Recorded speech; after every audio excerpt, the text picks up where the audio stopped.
Cereal, one of the most popular types of breakfast in the world, with enough bright colors and flavors to cause an epileptic seizure and enough calories to cause a regular seizure. It's the all-American start to the day, full of sugar, capitalism, and most importantly of all, some of that good old butylated hydroxytoluene, just like grandma used to make it.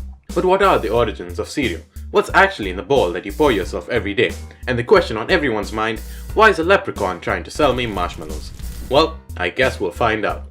Now, like many great inventions in history like child labor and lung disease, the story of cereal begins all the way back during the Industrial Revolution. Before this, breakfast wasn't really considered to be that important. It was only the rich who had a huge fancy meal in the morning, but the rest of us just kinda ate whenever we felt like it. But then factories started being set up, and with that came schedules. People still had to work hard manual labor with dangerous working conditions, but now they get to do it at 5 in the morning for 16 hours straight. With this, people couldn't eat whenever they wanted to, and instead started doing it in the morning, before they went to work. Well, except the rich people of course, but they don't really count as people, do they? And thus, the concept of breakfast became mainstream. But it would still take some time for the world to discover the wonders of cereal. Although breakfast was a thing, there weren't many specific breakfast foods, and most people just ate whatever they had with them, which included stuff like bread and cheese. Then the Americans came along and decided that they wanted meat, and lots of it. Bacon, chicken, and other artery-clogging dishes became popular breakfast foods in the 1800s. But while slurping down some sausage first thing in the morning might be tasty, it wasn't exactly doing wonders for your body. Indigestion and other digestive problems were common back then, and combined with the less than stellar living conditions of industrial America, well, you can probably see where the whole Americans are fat stereotype comes from. Clearly something needed to be done about this, and it all started with one man, Dr. John Harvey Kellogg. Yeah, that Kellogg, it's the guy. Told you we'll get to cereal. Eventually. Now my guy Kellogg over here was an interesting guy, to say the least. He was a doctor who was part of a church with a very strict diet. They believed that all your health problems could be solved by going vegan, not smoking, or drinking alcohol, which makes a lot of sense. But these were also the guys that believed that the world was going to end soon and that Christ was going to come back, so let's not give them too much credit here. To solve this, they focused on eating healthy, plain food with no spices or fat, and also, apparently, regularly shooting high-powered streams of water up your ass to clean your digestive system. It was during all of this that our guy Kellogg invented the first cereal. One day, Kellogg was working on his usual meal of tasteless pieces of nothing when he accidentally left some dough outside overnight. When he came back the next morning, it was kind of fermented and moldy, which probably meant that he should have thrown it away, but he wasn't the type to let the risk of fungal infection stop him from achieving his dreams. So he rolled it up and baked it like he normally would, but what he got were thin, crispy flakes that actually tasted pretty good, or at least better than what he was eating before, that's for sure. And so, the first cornflakes were invented. At first, Kellogg only served these cornflakes to his patients, because really, who else would willingly eat them? But then his brother Will got wind of the invention.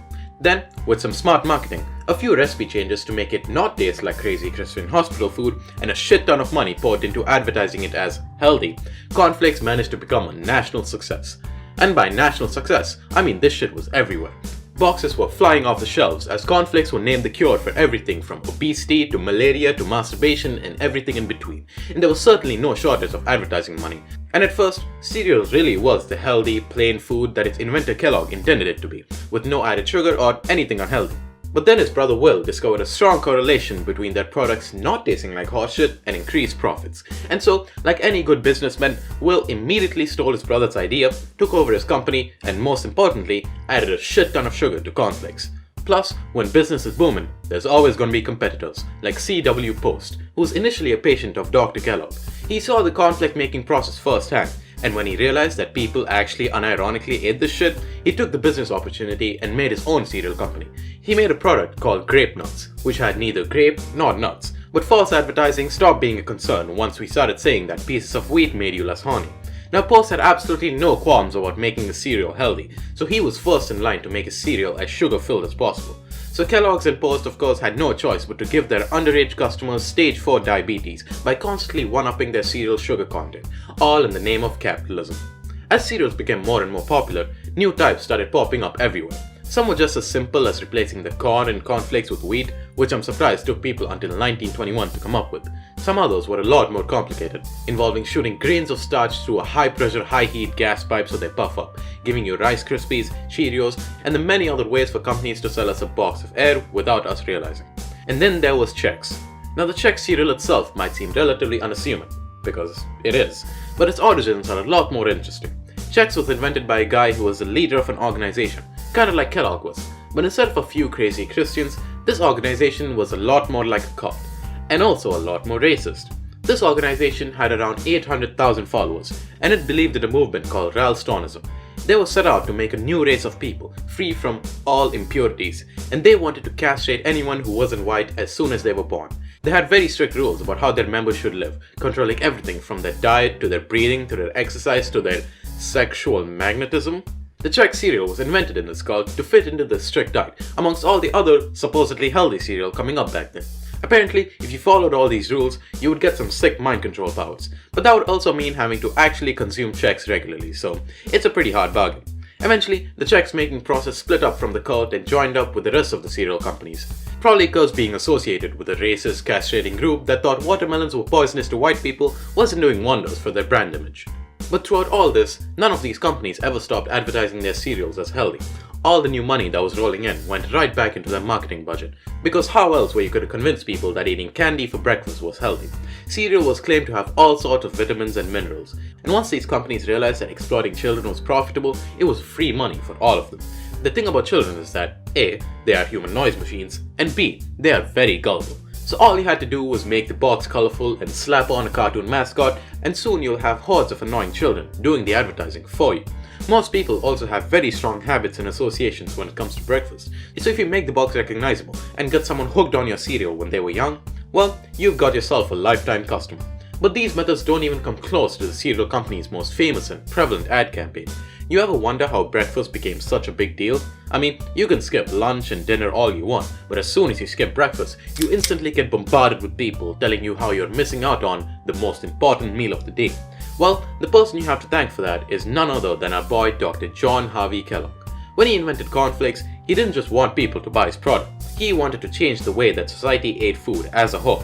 Sounds pretty ambitious, but it's nothing some smart marketing and a few $100 million can't solve.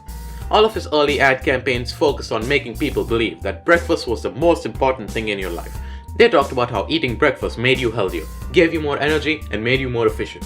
And for a population that suffered from a whole range of digestive problems, who now had to focus on working as hard as possible in factories, and who didn't have time to make food every morning, this sounded like a pretty good deal.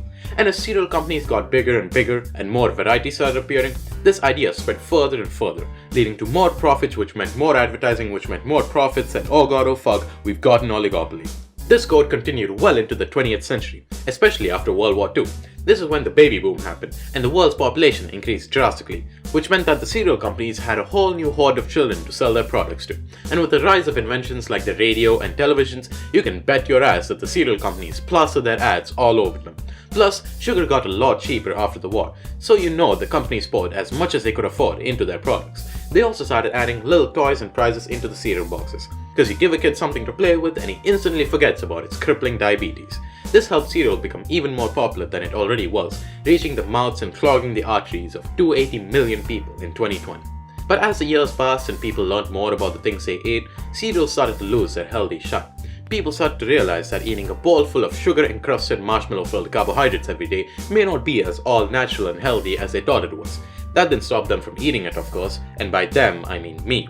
But at least now, some of them know that cereal wasn't a magical substance that could solve all your health problems. Cereal companies also responded by immediately capitalizing on this, by adding vitamins, minerals, and fiber to some of their cereals. Some of them also made special cereal varieties that were supposedly healthier, but at the end of the day, most of the cereals you find in the supermarket are still the same sugar-filled borderline candy that they always were.